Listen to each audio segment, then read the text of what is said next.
Hello music fans, you're watching Death by Unicorn, where we talk about metal, rock, and prog music, and this is New Music's Alive in 2025. I'm going to talk about, let's see, 1, 2, 3, 4, 5, 6, 7, 8, 9 new albums or new releases that came out on March 20th and March 21st in metal, rock, and prog, and just give my quick first impressions of them. And I'll go in my order of preference, but I'm going to start with a special one. It's a box set. I don't usually talk about these, but Rush released Rush 50 box set. This is kind of a compilation by this amazing Canadian progressive rock band. My favorite of the classic progressive rock bands that started back in the 70s.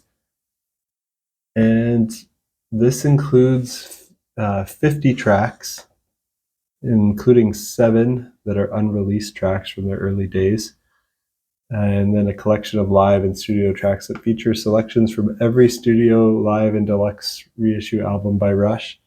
So they kind of pick, I guess, the greatest hit or two from each of their releases and kind of put it in a bit of a chronological order. And I really enjoyed hearing the unreleased tracks, most from their early days, because that was those were some things that I hadn't heard before. And then besides that, it was just a really fun trip down memory lane, hearing the collection of live and studio tracks featuring selections for every studio, live, and deluxe reissue, because a lot of those, all the studio tracks I had already heard before, and even a bunch of those live tracks I had heard before.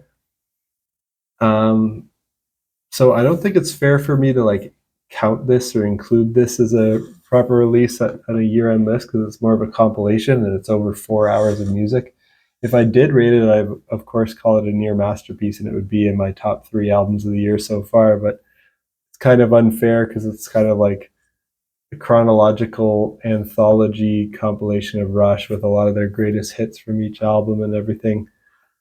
So yeah, I'm probably going to leave it off my year-end list, but I wanted to call it out because I know maybe many fans of this channel might like prog rock and like Rush and want to check it out, and I think it's a great listen if you're a Rush fan. Now let's jump into the actual kind of new releases. I've got Dissocia with To Lift the Veil next. That's what I want to talk about next. It's a debut album by this Spanish/American progressive metal band. It's kind of technical progressive death metal, but it's got a lot of other flavors mixed in, like post metal, groove metal, shoegaze, synthwave, melodic death metal, and deathcore. And I'm going to put this one in my near masterpiece tier as well. This band, Dissocia, enters the mind of multi-instrumentalist Daniel R. Fleece, I want to say is how you pronounce his last name, Flys. I'm not actually sure how to pronounce it, but he is a member of Persephone, a great band that I love, as well as Eternal Storm, who I haven't heard everything by Eternal Storm, but I've heard some of their stuff and it's really great. With ferocious and convoluted riffs, dreamy synths, extreme and subtle clean vocals, we enter this in-between world backed by Gabriel Valcasar's chaotic and groove drumming, and he's from Wormed and Cancer, 2 other bands. And Paul R. Fleece plays cinematic violin layers on here.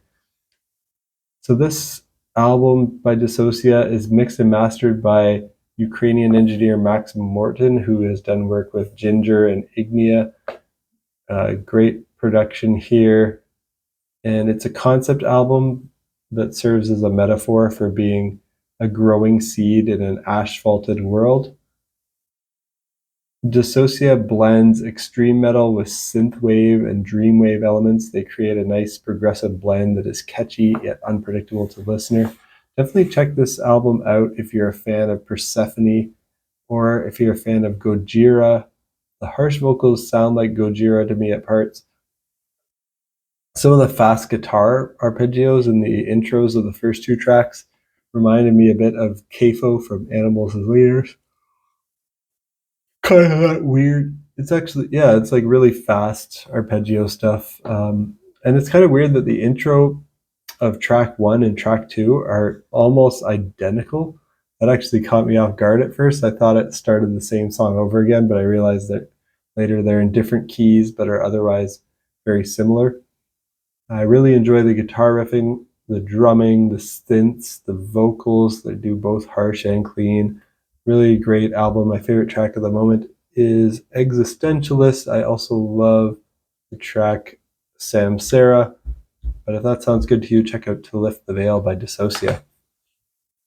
Now let's talk about an album called Firehose of Falsehoods by a band O.R.k.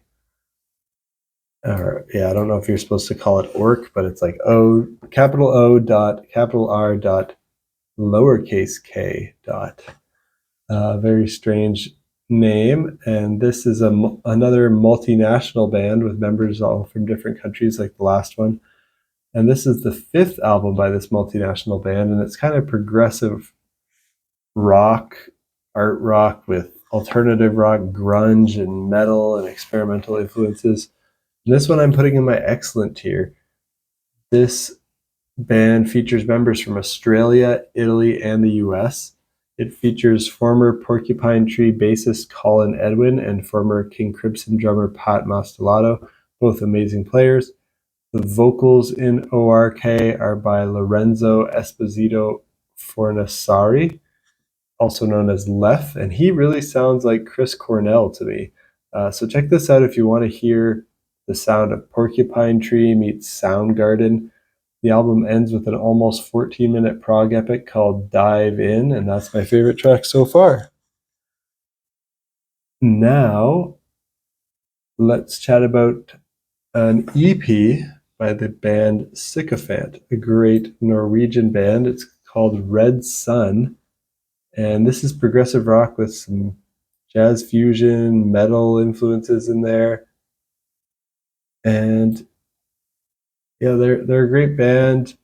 I love their self-titled debut album from 2024. I did a full-length review for it on my channel, and I was happy the band sent me a promo copy of their debut album on CD.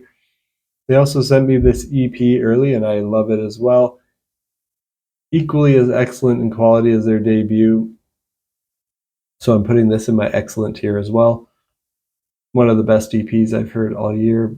Maybe the best, but I think there was maybe one other one. I'm trying to think what else is on my EP list. You know what? Maybe this is the best EP. Anyway, that's a bit of a tangent. It's this EP is the first of 2 interconnected releases. So they're going to put out another EP later this year, and both are thematically and musically related, with the second coming out later this year. And these twin EPs will form a cohesive album, which will be available in physical formats, vinyl and CD. So this release dives deeper into the concept and sonic universe first introduced on their debut album.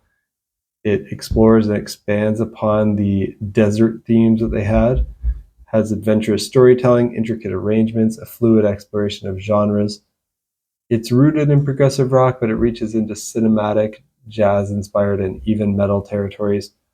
The first track starts with a slow, sustained guitar that is dissonant but mysterious. Then it picks up and gets faster and heavier and almost reminds me of Mastodon in the riffing. All the vocals here are clean though, so it's nothing too extreme on the vocal department, but those guitars get kind of dissonant and heavy and almost sludgy at times. The second track, Red Sun, reminds me a lot of Breathe by Pink Floyd. It's kind of the softer track on the album in the middle of the 3 tracks here. And it reminds me a lot of Breathe by Pink Floyd. I mean, of course, the vamps between this similar 2 chords like Breathe does, and has a similar kind of guitar leads over top of it. Really cool track, kind of paying homage to Pink Floyd by, it's almost like a cover of Breathe, but it is great. And it is unique enough that it's not like a total ripoff. And I mean, a lot of songs use those 2 chords back and forth. So it was probably, that chord progression was probably used before Pink Floyd used it. And the third track, Embers, is a bit heavier again and almost has some metal influence in there. The vocals in this track, Embers, actually sound a bit to me like the vocals in more recent music by the band He Is Legend, which is an underrated band I recommend people check out, because it's got this like hard rockin' kind of stoner rock alternative sound, but it's gritty and grungy, and the vocals are almost metal and hardcore inspired, but they never scream or lose melody. It's all still clean. The guitars in the track sometimes sound like Alex Lifeson of Rush, but at other points sound nice, trippy and psychedelic. At 3 minutes, the track goes all ambient and new age for about a minute and a half, which splits up the song nicely right in the middle before it gets heavier again. And I love the mysterious chord that's like a James Bond spy movie chord that ends the track and the EP. So check this out if you want to hear what it would sound like to combine classic rock with a bit of prog in it, like Pink Floyd, Rush, and Led Zeppelin, with some more modern sounding, desert sounding, stoner, almost metal, almost grunge sounds like Queens of the Stone Age, He Is Legend, and Mastodon. If that sounds good to you, check out the Red Sun EP by Sykofant. Got two more in my excellent tier, and then a few more after that. So next one in my excellent tier is Imperial Triumphant with their album Goldstar. This is the 6th album by this American band. It's avant-garde, technical, blackened, dissonant death metal with jazz fusion influences. Imperial Triumphant is a very unique and interesting avant-garde technical death metal band. They wear costumes. Interesting band. I enjoyed the 3 early release singles I heard ahead of time. If you're a fan of bands like Garia and Blut Ost Nord, this could be good for you, but imagine taking those sounds and then adding more death metal, because those are more like on the black metal side, but they've got more death metal and jazz influences added into that black metal. And I really enjoyed their last album, Spirit of Ecstasy, from 2022 as well. Also thought that was excellent. It had cool guest spots from Snake, the vocalist of Voivod, Alex Skolnick, the guitarist from Testament, and Kenny G, the saxophone legend. How they got him is, and how he agreed to play on this kind of an extreme album is beyond me, but that's pretty cool. But this new album by them also has some cool guest spots. They got Dave Lombardo of Slayer fame doing guest percussion on one parts of one track, and Thomas Hawk of Meshuggah on 2 tracks. So this is mostly really intense, weird, experimental, brutal music with all harsh vocals. But then the title track in the middle of the album is like this 1-minute old-timey barbershop quartet. It's in the middle of the album randomly, which is kind of a neat way to break it up. Then the outro on the last track, Industry of Misery, actually reminds me of the outro of I Want You, She's So Heavy by the Beatles, which I assume is intentional, but not sure.